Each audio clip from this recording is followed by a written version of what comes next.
ya Allah enak ya gitu jadi guru yang dicintai sama studentsnya gitu, murid-muridnya. Itu tuh didoain ternyata tiap malam. Terus aku mikir kayak kayaknya nanti kalau misalkan kita milih jurusan kuliah nih aku mau jadi guru deh gitu. Guruku tuh bilang kayak ngapain ke PAI lagi, anak pesantren kok ke PAI gitu. Yang dipelajarin tuh itu lagi ya, Quran hadis ya fikih lagi. Heran gitu gurunya itu. Ngapain itu mah kegampangan buat kamu gitu. Kalaupun ya mau yang agama-agama gitu ya ke Dirosat Islamiyah lah, atau ya yang lebih higher gitu, atau bahkan ke Mesir lah gitu-gitu. Cuma aku ngerasa Dirosat Islamiyah iya sih bisa jadi guru, cuma nggak tahu kenapa pengen aja yang emang aku tuh belajar teknik ngajar gitu loh.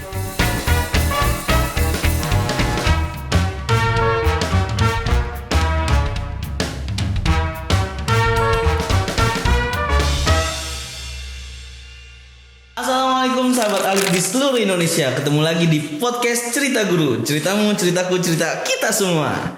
Oke teman-teman, podcast Cerita Guru seperti biasa kita akan bercerita di sini tentang tips and trick. Terus nggak cuma dari para guru, biasanya kita juga nggak biasanya sih yang baru sedikit episodenya.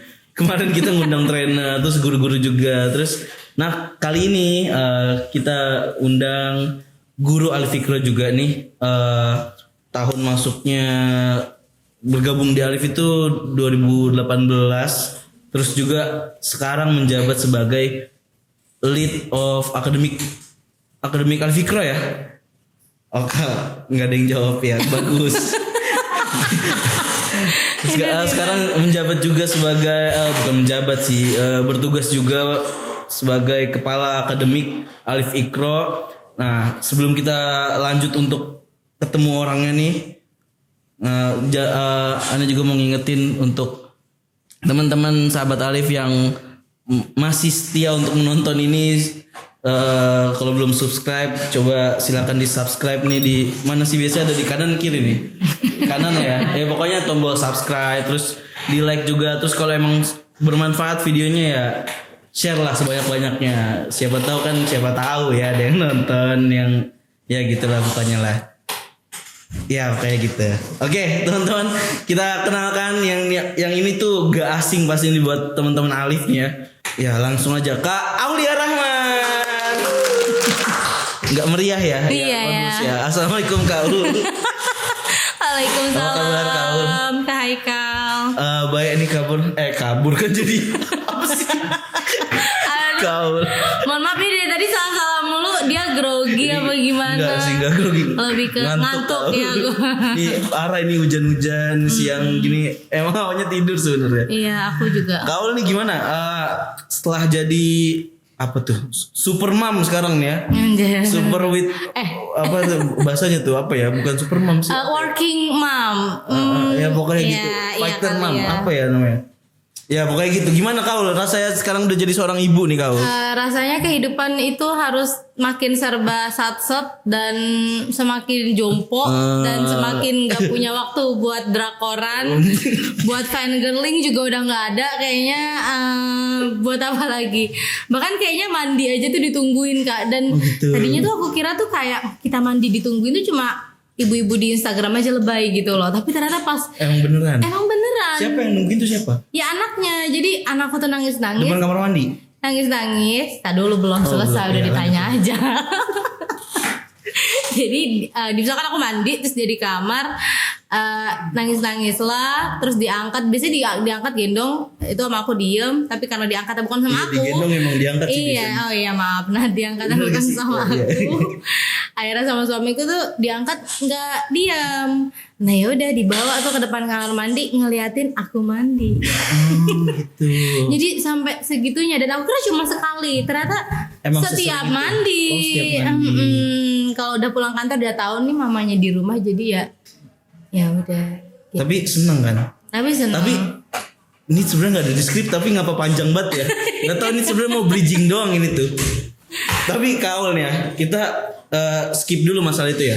Apa? Kita ngomongin masalah Kaul sebagai guru dulu nih. Nah, okay. Kaul kan bergabung sekitar 2018 tuh, berarti usia sekitar berapa tuh pas lagi gabung tuh kalau? 2018 dikurang 1998 itu berapa ya? Ya 21 kayaknya 21 sih. udah ada giro buat jadi guru tuh ya kan. Itu apa yang mendasari Kaul itu tuh? Kayaknya udah harusnya jadi guru ya sebetulnya. Bukan ditanyakan kalau kenapa gironya, karena emang ya aku jurusan kuliahnya itu PAI, which is itu pendidikan agama Islam. Jadi yang ketika Anda lulus ya emang harusnya jadi guru gitu. Tapi kalau special thingsnya adalah kenapa mau jadi guru alif gitu ya. Waktu itu tuh emang awalnya ya ikut-ikutan aja gitu loh. Lagi hype nih alif Iqra tuh di kampus. Jadi pernah loh Kak alif Iqra tuh hype gitu. Nggak di jurusan, bahkan di universitas gitu loh, kayak guru alif juga, guru alif juga gitu. Ayo daftar alif kayak gitu gitu. Alif Iqra awal tuh pernah se-hype itu, bahkan kayak Anda kalau tidak ngelamar alif Iqra gitu ya kayak kenapa enggak, ini tuh enak loh, ini tuh banyak loh keuntungan yang didapat kalau kamu kuliah sambil jadi guru gitu. Iya sih. Bener-bener. Itu iya sih pernah ada tuh kabar-kabar kan gitu, ada ya FYI aja aku dulu di UIN dan sama kok. Iya, which is Beda UIN jurusan. sama Alif Bintaro at that time tuh kayak deket kan ya. Ini sekarang banyak bahasa Inggrisnya ya podcastnya. Iya enggak, bercanda Kaul. Lanjut. Padahal Kaul ini anak apa? Jaksel. Aku dari Jaktim. Jaktim mantap juga nih. Jadi walaupun Lanjut, dulu Kak. tuh si Alif Iqra ini walaupun aku kuliahnya itu di Tangsel, tapi aku ambil regionalnya Jaktim. Jadi kayak aku kalau pas lagi enggak kuliah yang ngajarnya di Jaktim sekalian Oh, Kaul dulu pulang. ngekos. Iya, ngekos di Jaksel, di Tangselnya ngekos gitu. Oh, berarti ngajar tuh buat kalau lagi ada di rumah aja gitu ya. Jadi kebanyakan memang dari dulu bahkan sampai sekarang memang Sabtu Minggu, specialty Sabtu Minggu karena sekalian pulang. Kalaupun enggak di Sabtu Minggu kayak waktu masih kuliah tuh cuma di hari tertentu aja gitu, enggak setiap hari. Dulu tuh aku join Alif itu tuh sambil kayak pas matkulnya tuh udah sedikit Kak. Jadi kan ada tuh ya masa-masa kita semester 5 ke atas tuh udah matkul udah sedikit.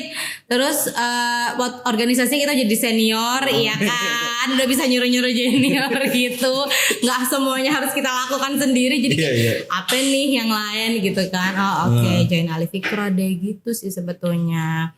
Terus kalau pertanyaan lebih dalamnya lagi kenapa mau jadi guru? Dulu tuh atau masih pesantren Kak ceritanya nih ya. Jadi aku di pesantren tuh ada makam kiai biasa kan. Di pesantren tuh suka ada makam-makam kiai yang pendirinya. Dan itu tuh di tengah pesantren terus di belakang masjid. Which is itu bisa kelihatan sama kita tiap malam. Nah terus aku tuh tiap malam selesai kayak belajar malam gitu, dulu di pesantren selalu ngeliat kayak ya Allah enak ya gitu jadi guru yang dicintai sama studentsnya gitu, murid-muridnya itu tuh didoain ternyata tiap malam. Terus aku mikir kayak kayaknya nanti kalau misalkan kita milih jurusan kuliah nih aku mau jadi guru deh gitu. Dan kebetulan waktu pas lagi pemilihan jurusan kuliah, pernah nggak dulu kayak gitu kayak heboh-hebohnya tuh milih jurusan kuliah pas kelas 3 gitu ya. Aku teman-temanku nggak ada yang ke PAI kalau nggak salah. Nggak tertarik kayaknya. Kayak ngerasa apa sih jadi guru. Rata-rata ke ini hukum apa sih awal syahsiah Kak, hukum keluarga yang di UIN kayak gitu tuh rata-rata ke sana. Terus aku ya udah aku PAI aja karena aku ngerasa kayaknya enak ya kalau misalkan kita jadi guru terus kemudian nanti punya banyak murid, kalau udah meninggal tuh banyak yang doain kan. Semasa hidup kan aku iman dan amal ibadahnya tuh kayaknya nggak sebanyak itu gitu. Jadi mudah-mudahan biar dengan ada jadi yang guru ngalir gitu ya. Gitu sih awal ceritanya. Bahkan ya padahal waktu itu tuh kayak guruku tuh bilang kayak ngapain ke PAI lagi, anak pesantren kok ke PAI gitu. Yang dipelajarin tuh itu lagi ya Quran hadis ya fikih lagi. Heran gitu gurunya itu. Ngapain itu mah kegampangan buat kamu gitu. Kalaupun ya mau yang agama-agama gitu ya ke Dirosat Islamiyah lah atau ya yang lebih higher gitu atau bahkan ke Mesir lah gitu-gitu. Cuma aku ngerasa Dirosat Islamiyah iya sih bisa jadi guru, cuma nggak tahu kenapa pengen aja yang emang aku tuh belajar teknik ngajar gitu loh, yang Gelarnya waktu itu at that time pengen jadi SPD gitulah. Gitu. Berarti emang udah mentalnya udah kebentuk dari sebelum pas kuliah pesantren justru ya. gitu, meskipun sekarang itu bahkan yang orang-orang ngelihat ya lah jadi guru doang, semua jurusan juga bisa lah jadi guru, ngapain sih sampai kuliah gitu lah jadi guru, kan tinggal ngajarin doang gitu. Tapi pas udah di Alif Iqra aku ngerasa ada kok bedanya, guru-guru kita tuh kepake beda justru kok ilmunya ya. yang meskipun aku nggak bisa bilang orang yang nggak latar belakang pendidikan nggak bisa ngajar gitu, nggak juga, ada kok yang emang yang bagus aja bakat gitu ya bagus gitu ya, walaupun nggak alumni pendidikan, tapi bisa juga kita bilang kalau ternyata guru-guru yang alumni pendidikan itu ngajarnya ya ada nilai plusnya iya gitu ya. oke lah ya gitu sih. Keren sih. Ya udah, terima kasih untuk enggak sih, belum Kaul ya. Belum Kaul. Nah Kaul, tapi selama perjalanan jadi guru ternyata Kaul jadi bagian akademik di Alif Iqra itu pas jadi bagian akademik tuh masih jadi anggota akademiknya apa emang langsung diangkat jadi ketua Kaul? Oke. Jadi ini kita ngobrolin perjalanan karir ya. Oke. Perjalanan Kaul bisa jadi kepala bagian akademik Alif Iqra gitu. Oke. Jadi waktu itu tuh mungkin kalau dibilang aku flexing ke manajemen kali ya. Jadi kayak caper ke manajemen ya.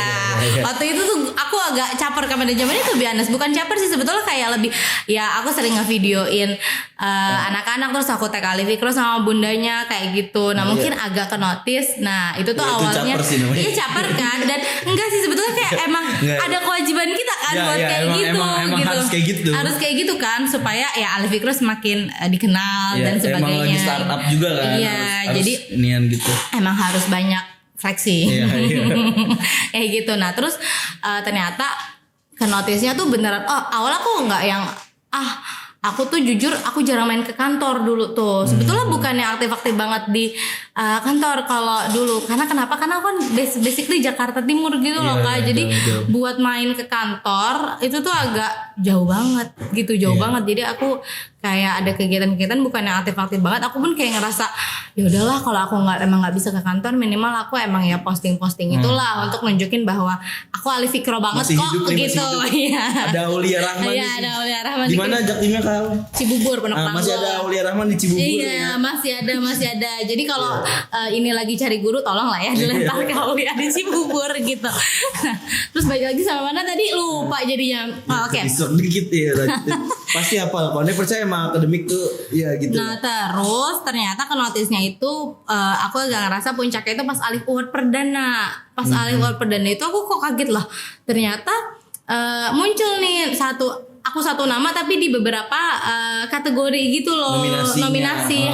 Terus aku ngerasa kayak ternyata di notis ya kayak gini-gini tuh gitu loh.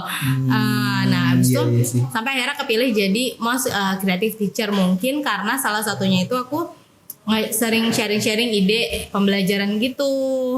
Nah terus panjang lagi ceritanya adalah tiba-tiba lagi ada info lowongan di Alif Iqra jadi academic team. Tulisannya tuh join our team gitulah, our team academic team.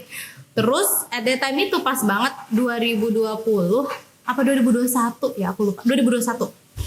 Iya 21. 2021 pertengahan gitu aku emang kayak dari aku lulus di 2020 sampai pertengahan 2021 tuh aku cuma ngajar Alif Iqra tok gitu. Cuma emang fokusnya adalah ngajar doang. Nah, itu aku udah ada rasa kayak aku mau jadi apa ya gitu selain gitu, kayak mulai ngajar nih, aku udah cincai gitu ya, udah mulai bingung nih jadi apa ya kayak gitu.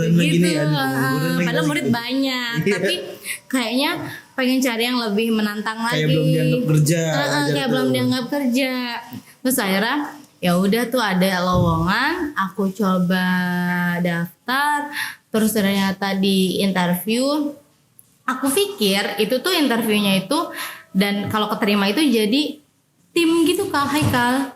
Aku nggak pernah expect kayak tiba-tiba jadi apa sih PIC gitu, jadi penanggung jawab atau leader gitu ya. Oke, oh ya udah kan waktu itu tuh ada Kak Nurul gitu ya. Pasti aku nanti kerjasama sama Kak Nurul. Terus ada Kak Syaru juga. Jadi aku kerjasama sama Kak Syaru juga kayak gitu. Dan aku memang sendiri tuh pernah ikut project pandeminya tim akademik, nyusun modul itu tuh aku ikut. Jadi kayak udah tahu nih nanti kurang lebih kerjaannya akan kayak gini gitu. Ya udah tuh daftar di interview. Awalnya kan interviewnya itu sama kakak tim manajemen sekarang lah ya gitu. Nah terus kok berlanjut tahap 2 katanya sama direktur gitu loh. Terus aku kayak lah emang aku mau jadi apa gitu loh. Aku bingung awalnya. Terus pas udah lah jadi PIC-nya gitu. Awalnya kayak ragu-ragu gitu. Dan ternyata kan memang Nurul itu kan karena satu dan lain halnya memang harus pulang ke Lampung gitu. Oh ternyata gantiin Kak Nurul gitu. Terus terima nggak ya gitu, karena kan aku belum ada pengalaman apa-apa banget gitu loh Kak Haikal. Kayak newbie banget gitu ya. Iya kayak emang cuma ngajar aja, cuma memang banyak anaknya karena emang ya aku suka aja gitu awalnya. Untuk jam terbang sih udah oke lah. Jam terbang udah oke kalau buat guru ya, tapi apakah masuk ke manajemen itu adalah hal yang gimana, tapi ternyata ya udahlah aku cobalah bismillah. Bismillah. Gitu. Alhamdulillah sampai sekarang masih lancar karena gitu kan ya.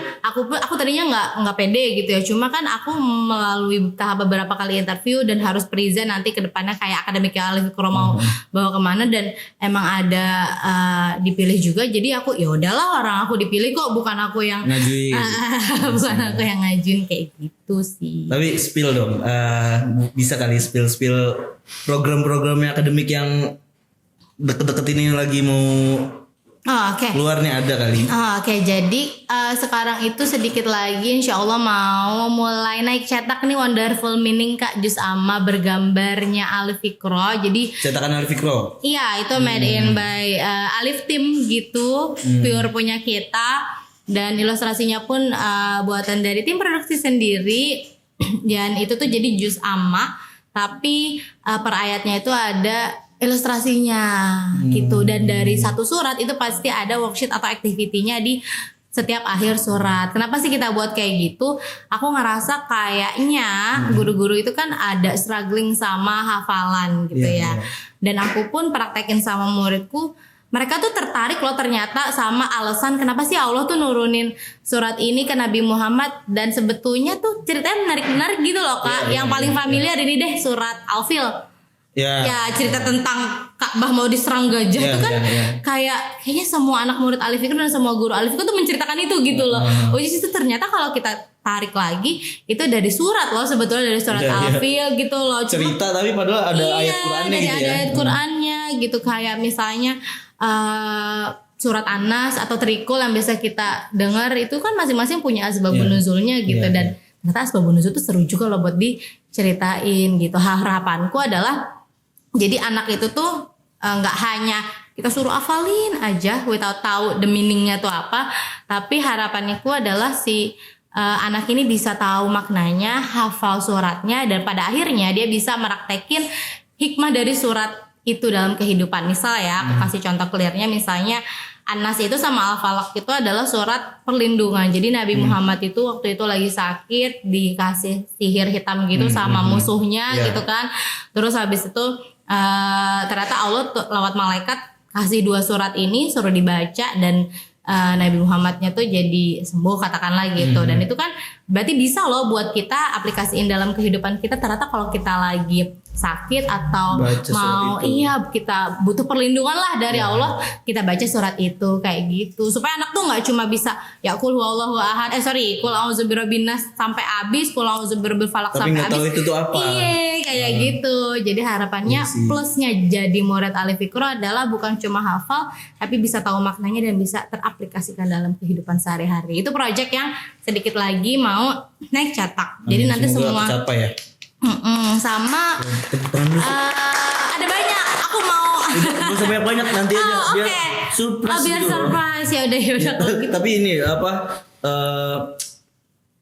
kita tahu nih ya, Alif Fikro ini dalam beberapa tahun kebelakang tuh sedang ngembangin kurikulum sendiri gitu ya. Jadi kan kalau orang nanya Alif Fikro tuh apa bedanya sama lembaga lain, kan bingung juga jawabnya kan kalau nggak ada pondasinya sendiri gitu. Tapi kan sekarang tim akademik nih lagi struggle asik. Gue mau ke bahasa Inggris juga sekarang. Lagi struggle di situ gitu kan ya. Dengan mengembangkan kurikulum Loving Quran. Nah itu bisa tuh diceritain sedikit-sedikit tuh kalau gimana tuh. Oh oke. Aku mulai dari cerita aja kali ya kenapa sih kita tuh mau pakai kurikulum yang namanya Loving Quran. Terus kemudian kenapa sih pengen punya kurikulum sendiri? Kenapa nggak ngambil aja dari ya udah ada buku terus ya udah ceritain atau sampein aja buku-buku yang ada di pasaran sendiri gitu. Secara umumnya ya pasti karena Alif Fikra atau lembaga pendidikan ya udah pasti banget harus punya kurikulum sendiri supaya nggak kayak ya dulu kan Kak kalau pas aku baru bergabung mah ngajar ya gimana kitanya. Kayak aku ngajar apa hari ini ya udah hari ini aku mau aku punyanya ini ya udah aku ngajar ini betul banget gitu itu. Kan nah ya pasti kan harus ada patokannya supaya kita ada standarisasi kemampuan semua anak gitulah bukan dalam rangka untuk semua anak tuh harus pinternya segini bukan tapi seenggaknya justru minimal anak-anak Alif Fikra tuh bisa seperti ini kayak gitu. Dan kenapa Loving Quran itu sebetulnya awalnya adalah dari kondisi di lapangan yang kita rasain sama-sama. Kayak gini gak sih dulu pas masih kecil tuh ayo sholat gitu kalau enggak ntar Allah marah loh gitu. Atau kalau misalnya kalau misalnya gak puasa gitu ya nanti nggak ini atau pokoknya kalau nggak ini nanti Allah marah, kalau kamu nggak ini nanti setan bakalan kayak gini, atau kalau misalkan kamu nakal nanti masuk neraka loh kayak gitu-gitu. Yang padahal meskipun kita tahu ya di dalam Quran tuh surga neraka atau pahala dan dosa atau reward dan punishment itu emang ada gitu. Tapi kan kalau kita teliti lebih dalam lagi Allah tuh ya Maha Rahman Rahim gitu loh. Dan di dalam Al-Quran justru kayaknya lebih banyak penjelasan bahwa Allah sebaik itu sama hambanya. Kenapa enggak kita encourage anak buat lakukan ya rukun Islam dalam kesehariannya dan juga rukun iman dalam kesehariannya itu teraplikasikan karena memang dia tahu Allah nih sayang sama kita gitu. Nah dari situ kita coba tarik akhirnya ke pembelajaran di Alif Fikra. Berarti kan kalau Allahnya ini aja penuh cinta, penuh kasih, penuh sayang, berarti kan pembelajarannya itu pun harus dengan cara yang menyenangkan gitu kan Kak. Dan kayaknya memang udah jadi rahasia umum karena mostly ya kebanyakan anak-anak Alif Fikra itu anak-anak usia dini ya pasti memang harus penuh dengan kegiatan yang menyenangkan gitu. Akhirnya hadirlah kita dengan kurikulum Loving Quran itu sendiri, yaitu gimana caranya kita membawa 4 hal pokok dalam kehidupan kita, yaitu ada Al-Quran, akidah, akhlak, dan fikih, itu dengan cara yang menyenangkan dan dapat diterima dan bisa diaplikasikan oleh anak-anak karena memang kitanya menyampaikannya dengan sebagai gurunya ya, nyampainya tuh dengan cara yang menyenangkan, terus materinya pun dikemas dengan sesuai sama gimana sih Kak, kayak aku bingung nih ngejelasinnya. Relate kehidupan. Iya, relate dengan kehidupan anak-anak misalnya. Kayak kalau dulu kan kita ngaji Kak, nggak ada tuh di buku ngaji kita gambar-gambar yang kita sukain ya nggak sih, cuma hitam putih gitu aja. Terus mana kagak ada mainannya sama sekali gitu. Terus kalau dulu kita MI gitu ya, atau MTS itu bukunya ya udah hitam putih aja. Iya. Dan kalau kita lihat realitas sekarang, walaupun emang udah agak full color, tapi menurutku ya tetap agak kurang relate aja sama anak-anak yang mayoritas ada di international school. Terus kemudian mereka pakai bukunya itu tuh buku-buku yang keren-keren gitu loh, full color, dan kemudian bisa mereka aplikasikan dalam kehidupan sehari-hari. Harapannya dengan kurikulum Loving Quran tuh jadi bisa ya kayak gitu, bisa mereka pahami, bisa diaplikasikan dengan baik karena tadi kita nyampeinnya dengan cara yang menyenangkan dan bisa diterima. Kurang lebih sih kayak gitu. Terus terus tentang kurikulum Loving Quran sendiri, sebetulnya memang kita sudah mulai sosialisasikan ke setiap guru di training akhir, beberapa training saat ini gitu. Mungkin kalau guru-guru yang sudah bergabung di zamanku itu yang dari 2018-19 kayak oh ya oke, mana nih mana bukti si loving Qurannya itu gitu kan, maaf mana gitu kan, di modulku tidak ada gitu ya kan. Sendiri iya, modulnya tidak ada gitu, di mana tidak ada. Insya Allah dalam waktu di bulan ini, akhir bulan ini nanti atau bulan depan paling lama kita akan share ke semua guru, mau guru yang tua-tua seperti kita Kak Haikal. Enggak. Saya tidak tua. Oke. Atau guru-guru yang masih kuliah dan sedang bermimpi dengan indahnya. Iya. Tapi menurut Kaul nih, dari kurikulum Loving Quran ini, berapa persen bisa diimplementasiin sama guru-guru Alif Iqra? Oh oke. Seberapa bisanya gitu ya. Iya. Nih, mungkin kan apa nih Loving Quran gitu kan, dari dulu kagak jadi-jadi, dari cuma dulu namanya doang ada. Namanya doang ada gitu. Emang kita aku sama tim gitu ya Kak, menelitinya tuh lama gitu loh Kak. Kenapa? Supaya emang bisa teraplikasikan dengan baik di lapangan. Bukan sekedar jadi gitu ya. Bukan sekedar jadi. Kalau sekedar jadi Kak, itu silabus ya aku ambil aja dari buku mana kayak gitu, dengan urutannya ya rukun Islamnya ada 5 terus gini. Tapi kan pertanyaannya gimana? Kan anak-anak Alif Iqra ini punya karakteristik sendiri, kan? Iya susah ngajinya, iya ada gitu kan. Iya di sekolahnya nggak belajar agama itu kan ada. Jadi kan memang harus sesuai nih sama mereka gitu. Dan tipe pembelajaran kita pun kan spesial, bukan yang datang ke sekolah sehingga anak-anak tuh bisa belajar bareng sama teman-teman, tapi kita intensif, bener-bener berdua aja sama guru. Jadi aku bener-bener perhatikan sesuai sama karakteristik murid dan karakteristik pembelajarannya. Dan kalau ditanya bisa terimplementasi seperti apa, insya Allah bisa terimplementasi dengan baik, karena itu semua aku desain berdasarkan dengan pengalamanku ketika jadi guru long time ago gitu ya. Artinya udah ada testernya lah ya sebenarnya. Aku tester sendiri, jadi aku yang bikin, aku yang tester, plus juga aku di sini ngajak guru-guru yang favoritnya juga teman-teman guru gitu Kak, untuk bantu nyusun. Favorit di Alif Iqra. Iya, jadi kan kita punya selebgramnya Alif Iqra nih. Sebut nama apa nggak usah? Jangan. Oke. Lagi ngapain orang nih? Oke, jadi kita punya selebgram Alif Iqra sendiri. Yang selebgram itu tuh berarti dia ini sama-sama guru, tapi itu di follow sama mostly atau kebanyakan guru-guru, karena memang sekreatif itu, sering sharing. Seniat itu dia ngajar. Seniat itu dia ngajar, dan aku ngerasa aku harus kerjasama nih sama dia supaya memang apa yang di sharing ke guru nggak sia-sia, tapi termanajemen dengan baik barengan sama aku. Plus aku tuh mau ngasih kesempatan juga ke teman-teman guru, dan mau ngasih tahu bahwa manajemen seterbuka itu untuk semua ide dan keahlian dan apa ya.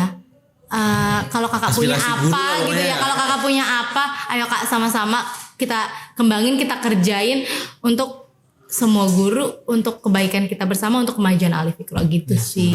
Katanya kan Kaul nih dulu punya hobi ngumpulin ide-ide Kaul buat ngajar, terus dijadiin satu file gitu-gitu di drive kayak gitu. Sampai akhirnya sekarang jadi TST. Nah itu kan salah satu pelopornya kan Kaul nih ya. Katanya bener gak sih? Bener dong. Alhamdulillah mantep juga nih orangnya. Ternyata rame tuh link itu tuh. Aku mikir kayak apa sesusah itu ya bikin materi pembelajaran. Tapi emang sesusah itu. Emang susah itu ya. Apa dulu aneh juga kan ngajar tuh pas lagi awal-awal itu bingung Kaul mau ngajarin apaan tuh. Iya, emang ternyata tuh sesusah itu, antara susah itu sama semager itu. Kayak semager itu juga bisa jadi. BTW ya, aku tuh sampai kadang gini, ini laku karena emang bagus sama pada mager nih. Kadang-kadang aku gitu juga. Mager lebih banyaknya kayaknya.